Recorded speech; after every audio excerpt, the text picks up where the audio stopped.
Welkom terug. We zitten hier op de fiets en we zijn op het Limburgse fietsenroutenetwerk aan fietsen.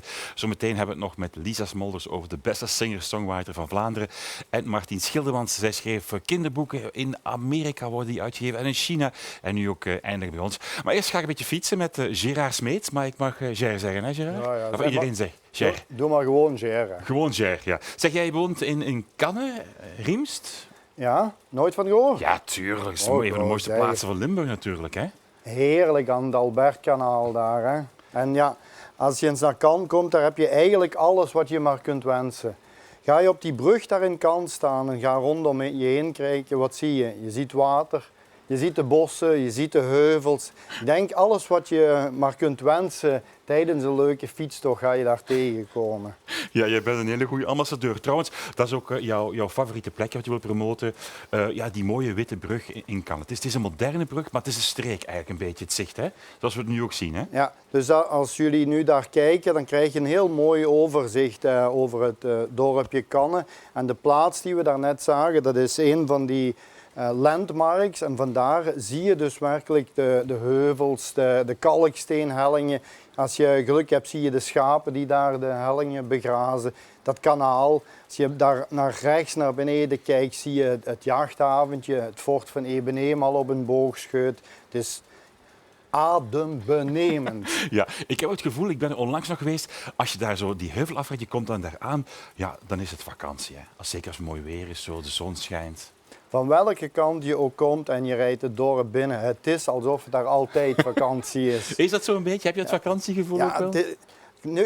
Er zijn zo'n paar van die dingen, als je daar langs rijdt en je ziet daar bij het ene staan kannen en kruiken. Ja. Bij het andere staat Limburgia.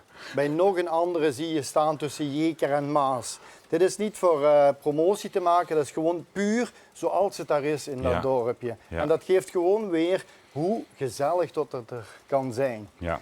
Na het fietsen, dan moet je natuurlijk ook wel ergens gaan landen. Uiteraard, en daar heb je ook plaatsen voor genoeg. Hè? Och, heerlijk. Hè? Of het nu op een terras is, bij een ijsje, of met een lekkere steak met champignons, of een grottenbiertje. Je kunt het zo gek niet bedenken of je kunt het in Cannes tegenkomen. Ja. Zeg, jij bent ook gids in Cannes. Hoe reageren mensen die daar rondleiden? Zijn ze een beetje verbaasd van de schoonheid?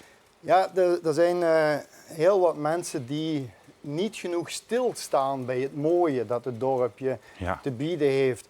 Want meestal de mensen gaan ofwel met de fiets ofwel te voet en ze lopen maar rond of ze fietsen maar rond, maar ze ontdekken de plekjes. Je moet af en toe stilstaan en de omgeving in je opnemen. Hè? Lekker rustig, op het gemak. Op het gemak. Genieten van wat er is en kijken naar die dingen. Ja. Daar zou men wat meer tijd voor moeten kunnen nemen. En dat is heerlijk. Als je met de fiets zo langs het kanaal gaat, van Ternaaien tot Vroenhoven, zo heerlijk. Dat is fantastisch, hè? Ja. Trouwens, als je ook gek bent op het plaatsje van Ger, dan moet je naar de website gaan. toerismelimburg.be/vakantie. Mooiste, favoriete plekje, zo is het. En dan kan je stemmen om die brug van Cannes en heel die mooie omgeving als het mooiste fietsplekje van Limburg te maken.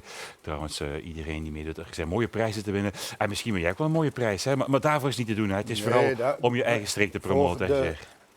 Mooiheid van de plaatsen leren kennen. En ik zou zeggen, als je niet goed weet hoe eraan beginnen, stap eens even naar de dames van Toerisme Riemst of naar een van de infopunten. Die zul je zeker wegwijs maken en misschien kom je mij wel tegen. Voilà, zo is het. En je wou ook nog even de groetjes doen aan iemand, niet vergeten. Dat is zoiets leuks wat ik bijna zou vergeten.